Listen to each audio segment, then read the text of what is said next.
Sa pagbagtas niya ng daan, ramdam na ramdam naman ni Gamong ang pagbigat ng presensya sa buong paligid. Hindi naglaon, doon niya nasilayan ang hindi mabilang na kaluluwa na dahan-dahang umaangat mula sa ilalim ng lupa. Unti-unti na ring sumisimoy ang malakas na hangin na parabang may mangyayaring panganib noong mismong gabi. Nang marating na niya ang isang bahagi ng gubat kung saan nakaharap yon sa punong pinaglapagan ng mga aswang, doon niya nasilayan ang mga ito kung papaano nito winakwak ang dibdib ng mga tangan-tangan nitong tao. Ayon kay Gamong, na habang ginagawa yun ng mga aswang, hindi naman niya mapigilang maawa sa mga taong nakikita niyang naghihirap hanggang kamatayan. Nang akmang susugurin na niya ang mga ito, laking gulat na lamang niya nang maramdaman niya ang paghawak ng isang kamay sa braso niya. Pagsipat niya sa kanyang katabi, doon niya nasilayan ang ermitanyong seryosong nakatitig sa kanya habang nagwiwika ng, "Huwag kang lalaban ng mag-isa.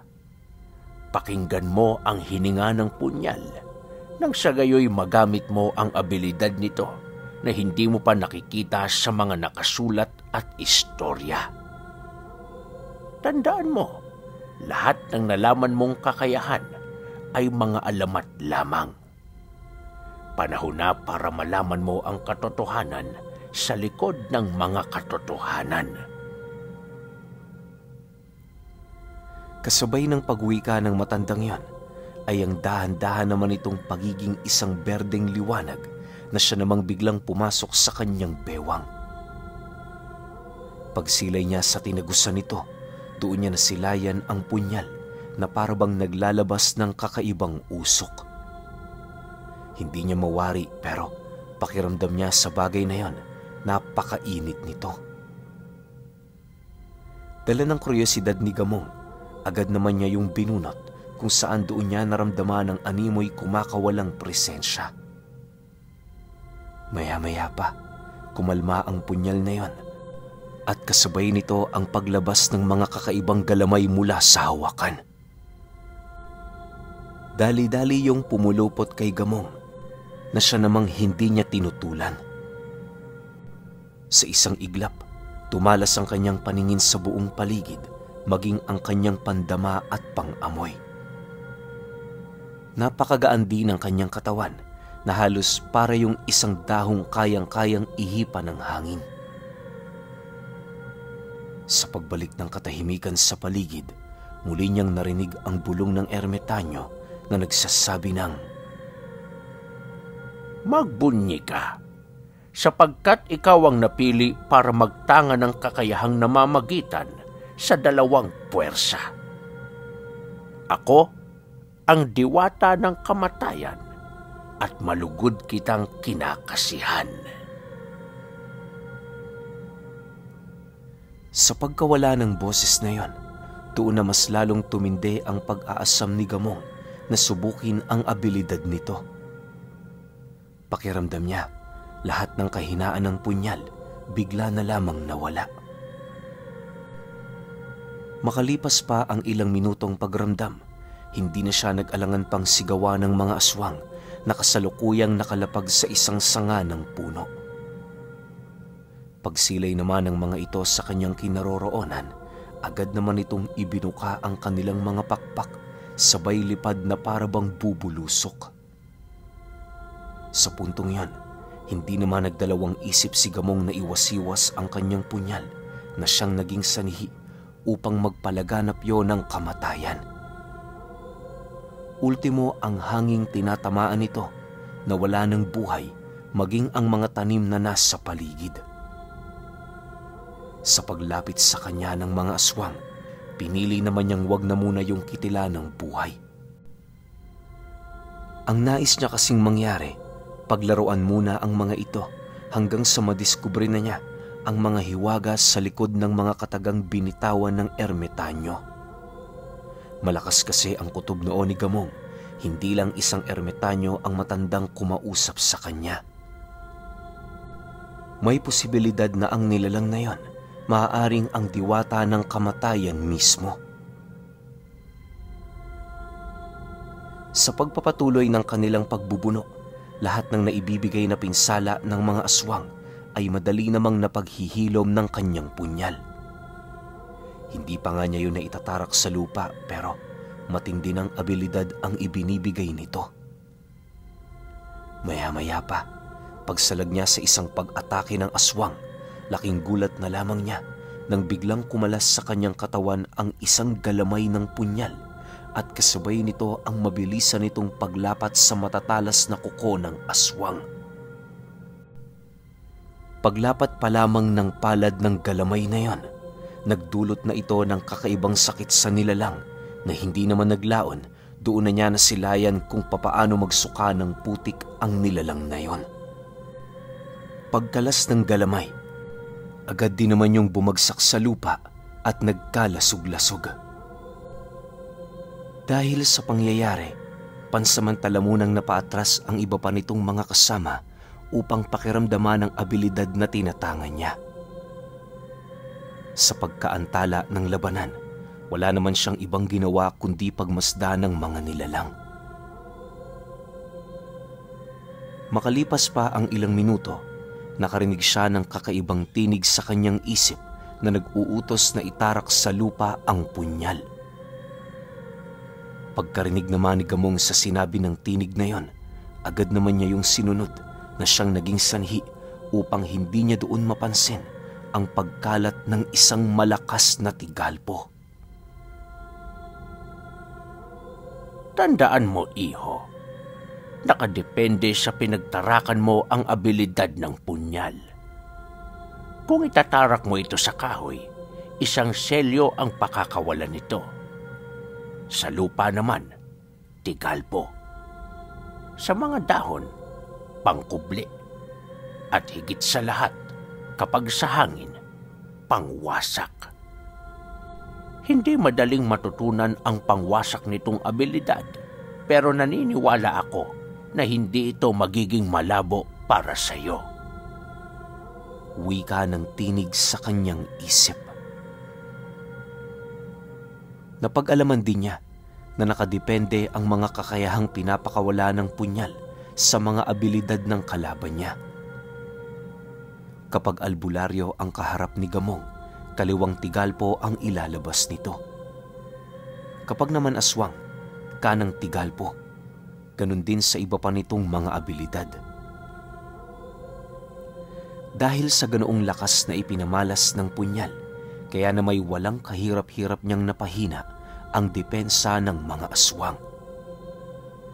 Nang akmang makaramdam na yon ng pagkasindak sa kanyang kakayahan, sinubukan naman itong tumakbo papalayo, subalit naging huli na ang lahat para sa kanila. Bago pa man kasi sila tuluyang makalayo, nagawa ng mahawi ni Gamong ang realidad sa lugar na kanilang kinaroroonan. Yung mga punong nakatayo papaikot nila, unti-unting umiikot patungo sa harapan niya. Kahit ano ring gawing paglipad ng mga nilalang na yon, bumabalik at bumabalik lang ito sa lugar na kanilang pinanggalingan. Nang mapagtanto ng mga nilalang na wala na silang pagpipilian kundi ang lumaban, sabay-sabay naman silang sumugod patungo sa kinaroroonan ni Gamong. Subalit, dahil sa bisa ng mutyang nakabaon sa kanyang katawan, hindi na naging mahirap para sa kanya na salagi ng pinagsamang pag-atake ng mga ito. Dahil sa pangyayaring yon, tuluyang naunawaan ng mga aswang ang agwat ng kanilang mga kakayahan. Pag-unday ng saksak ni Gamong sa mga nilalang na yon, agad naman yung nagsiliparan papalayo at kasabay nito ang pagrinig niya sa isang nilalang na nagsasabi ng, "Sino ka? Papaano mo kami napapangibabawan ng ganyan? Imposible. Ang dato lamang ang may ganyang kakayahan." Nang marinig naman ni Gamong ang sinabi nito, napangiti lang naman siya habang sumasagot doon ng, "Walang imposible sa mga bagay na inyong nakikita. Ang dato? Huwag kang mag-alala. Susunod din siya sa inyo. Maghintay na lang kayo sa impyerno. Dahil sa kanyang sinabi, umangi lang naman ang mga nilalang na yon, sabay sunggab sa kanyang kinaroroonan. Sa pagpapatuloy ng kanilang paglalaban, nanatili naman siyang hindi gumagawa ng paraan para paslangin ang mga ito. Ang nais niya kasing mangyari, isagad ang kakayahan ng punyal upang magawa niyang makita kung ano ang hangganan ng kakayahan nito. Habang pinagmamasdan niya ang mga nilalang na yon, muli na naman siyang nakarinig ng tinig sa kanyang isipan kung saan inuutusan siya nitong magbigkas ng mga buhay na salita habang nananatiling nakatarak sa lupa ang kanyang punyal. Sa ganong estado, lalakas ng triple ang lahat ng kanyang sasambiting kataga na siya namang mapanganib para sa mga nilalang na kanyang kaharap. Pagkarinig naman ni Gamong sa sinabi nito, agad naman siyang nag-usal ng mga pantigalpo na siyang naging sanhi upang dahan-dahang mapaluhod ang mga nilalang na naroon sa kanyang harapan.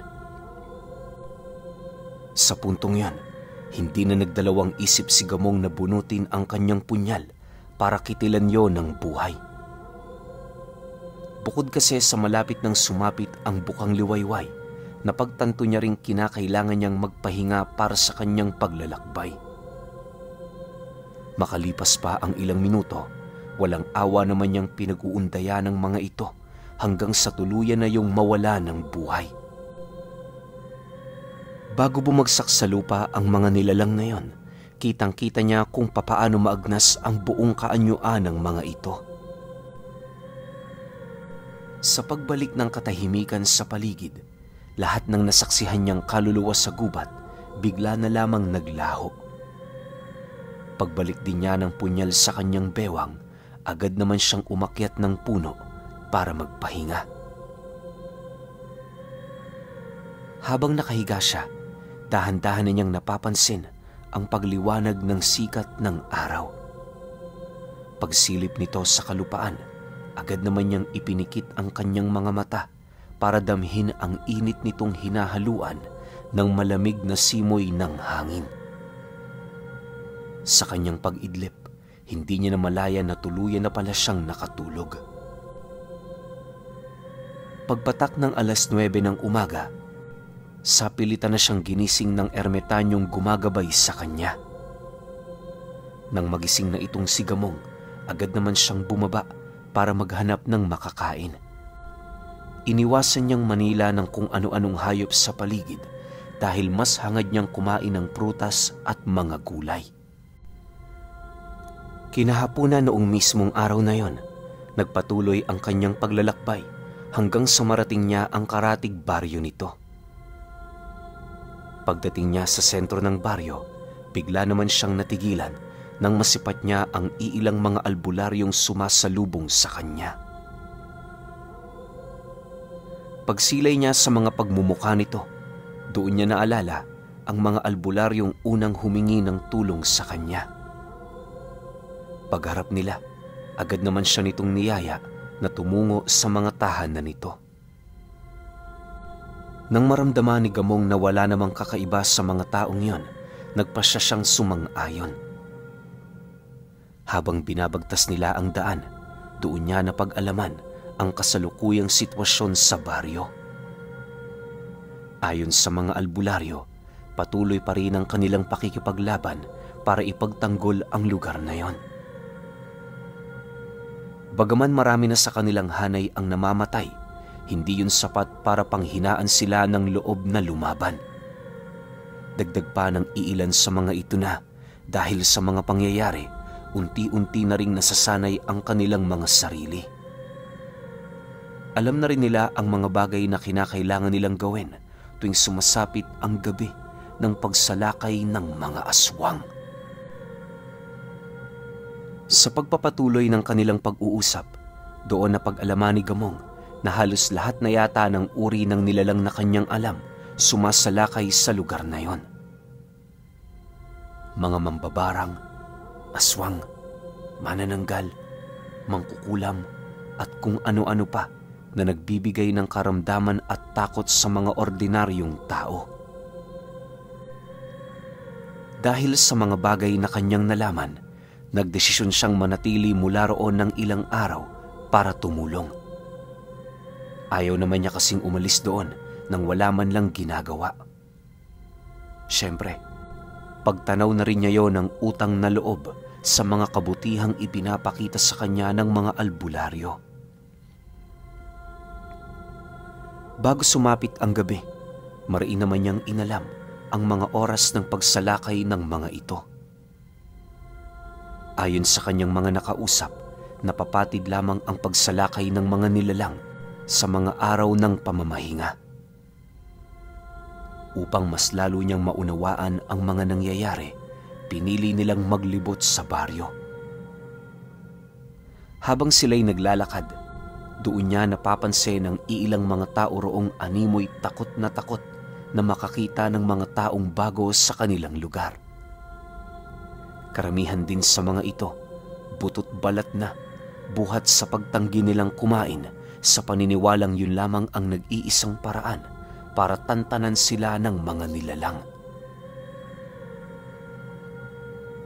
Ayon kay Gamong, na lahat ng taong nakikita niya sa lugar na yon ay pawang mga may sakit at halos wala ng resistensya sa kanilang mga katawan.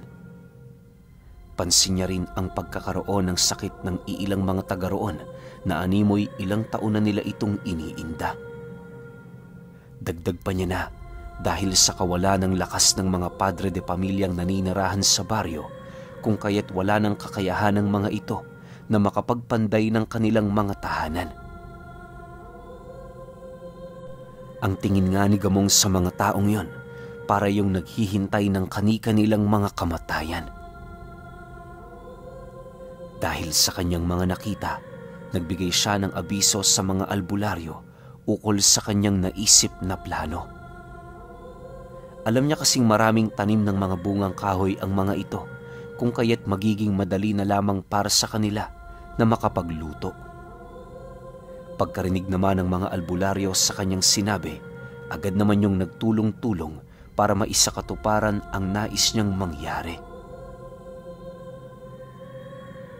Bago sumapit ang takip silim, nakagawa na sila ng ilang kawang pagkain na binubuo ng mga kamoteng kahoy at mga saging. Ipinamahagi nila ang kanilang mga niluto sa kanilang mga nasasakupan nang sa gayoy makatulong yon kahit papaano. Dahil sa kanilang ginawa, labis namang natuwa ang mga bahay na kanilang pinuntahan. Habang patuloy nila yung hinahatira ng pagkain, paulit-ulit naman nila itong kinakausap ukol sa mga bagay na kinakailangan nilang gawin. Ayon pa kay Gamong, iwasan nilang magpabaya sa kanilang mga sarili sa kadahilan ng labis yung ikinatutuwa ng kanilang mga kalaban. Kung hangad nilang mailigtas ang kanilang mga pamilya, kinakailangan nilang lumaban anuman ang magiging kapalit ng mga ito. Kinagabihan, nang masiguro na nilang nasa loob na ng bahay ang kanilang mga kababaryo, agad naman silang bumalik sa bahay ng mga albularyo para magtago. Mula roon, pinagmasdan nila ang buong paligid hanggang sa dumating ang puntong doon na nila nasilayan ang pagdaan ng iilang mga mambabarang na nakasakay sa mga aswang na nagbabalat kayo bilang kalabaw. Bawat isa sa mga ito may daladalang mga sulo habang patuloy yung nag-aangil. Pagsilay din ni Gamong sa mambabarang na nakasakay sa mga kalabaw, pansin na pansin naman niya ang hindi nito pagiging isang ordinaryong tao. Malakas ang kanyang kutob na impluwensyahan na yon ng kapangyarihan ng datu base lamang sa mga aksyon nito. Habang dumaraan sa baryo ang mga nilalang na yon, rinig naman nila ang paghingi ng tulong ng kanilang mga kababaryo. Nang mapansin naman yon ni Gamong, agad naman niyang inabisuhan ang kanyang mga kasama na samahan siya. Walang sabi-sabi, agad naman siyang tumungo sa daang daraanan ng mga nilalang para kumprontahin ang mga ito. Sumabay na rin sa kanya noon ang mga albularyo, pagpapakita ng tiwala sa kanyang kakayahan. Pagkaraan pa ng ilang minutong paghihintay, tuluyan na nga silang nasipat ng kanilang mga kalaban. Pagtitig ng mga ito sa kinaroroonan nila Gamong, bigla naman yung nagsiangil habang mabilis na lumalapit sa kanila. Nang magkaharap na sila, matapang naman niya yung inabisuhan na umalis na sa lugar kung ayaw nilang mailibing doon ng buhay. Subalit, dahil sa kanyang sinabi, nagdulot lamang yon ng karagdagang galit sa hanay ng kanilang mga kalaban. Inaasahan naman ni Gamong na gano'n ang mga mangyayari, lalo pat matagal na niyang alam na hindi nakikinig kahit kanino ang mga ganoong uri ng nilalang.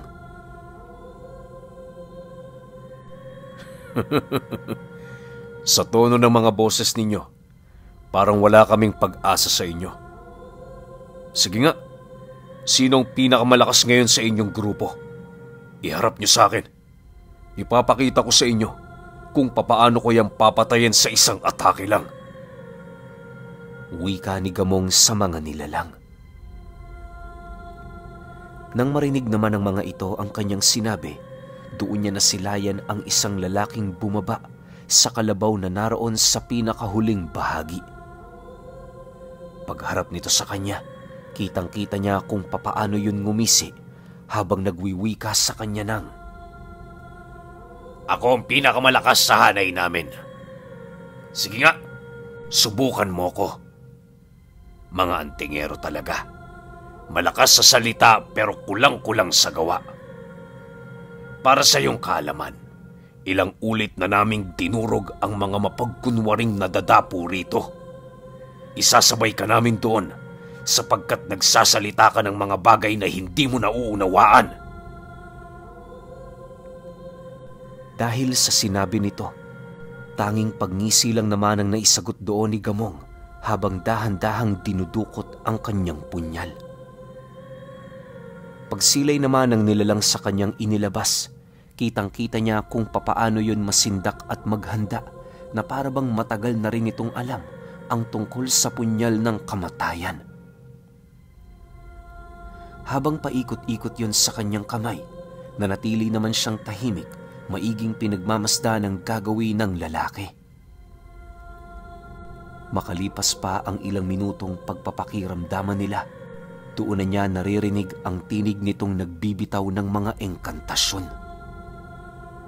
Sa isang iglap, lumabas sa bunganga ng lalaking yon ang 7 insektong hindi niya mawari kung anong uri. Ayon kay Gamong, para itong malaking lamok buhat sa wangis nito. Marami din yung patusok na parte sa katawan na parabang kapag kumapit yon sa balat ng isang tao, hindi na yon basta-bastang maikakalas. Pagsiliparan ng mga insektong yon, agad namang gumawa ng simbolo si Gamong sa ere at kasabay nito ang walang pagdadalawang isip niyang pagwasiwas doon ng kanyang punyal.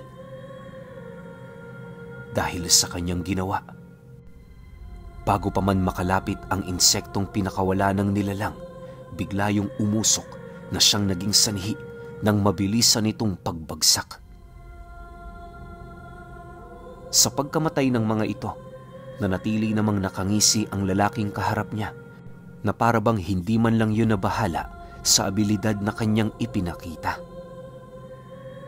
Maya-maya pa, pagdukot nito ng latigong gawa sa pinagtagpi-tagping buto at balat ng tao, walang habas naman siya nitong pinaghahampas na siyang naging sanhi upang buong puwersa naman niya yung salagin. Bagaman may nakakatama sa pag-atake nito, mabilis naman yung pinaghihilom ng kanyang abilidad.